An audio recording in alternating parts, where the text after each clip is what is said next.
Saudara-saudari terkasih dalam Kristus, tahun lalu merupakan tahun yubileum biasa dalam gereja Katolik. Tahun tersebut diberi tema Peziarah Pengharapan. Terdapat sejumlah besar umat Katolik, mungkin termasuk kita di antaranya, yang melakukan ziarah ke beberapa pintu suci. Disadari atau tidak, ada pesan yang sangat menarik dan mendasar dari kegiatan peziarahan ini bagi hidup kita sebagai umat Katolik. Kita diajak untuk menyadari bahwa kehidupan kita di dunia ini bukan suatu kebetulan adanya, tetapi rangkaian peziarahan yang dikehendaki oleh Allah. Ajakan untuk melihat hidup sebagai peziarahan yang terarah sangat berguna bagi kita saat ini. Dalam suatu percakapan saya dengan kaum muda, beberapa yang mengakui bahwa mereka bingung dengan yang namanya hidup. Mereka tidak tahu tujuan hidup dan bagaimana memaknainya.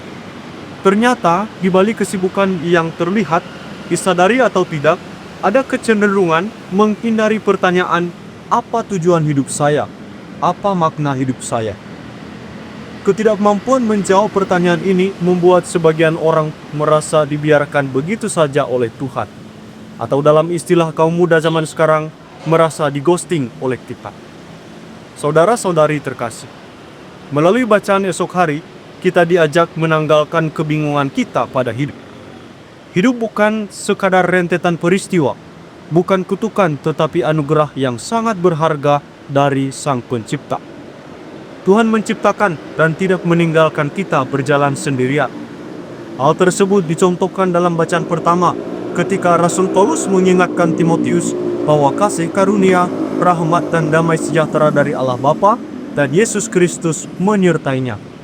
Oleh sebab itu, Timotius dan kita dinasihati untuk tetap melayani Tuhan dengan tulus dan hidup menjadi kesaksian tentang Injil. Dengan menjadikan hidup kita sebagai kesaksian akan Injil, kita membiarkan diri diarahkan oleh Kristus sendiri.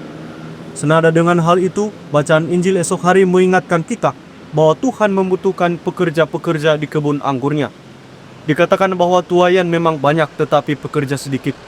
Di tengah kebingungan akan arah hidup, kita dipanggil menjadi utusan-utusan Tuhan, mewartakan kabar baik dan damai darinya.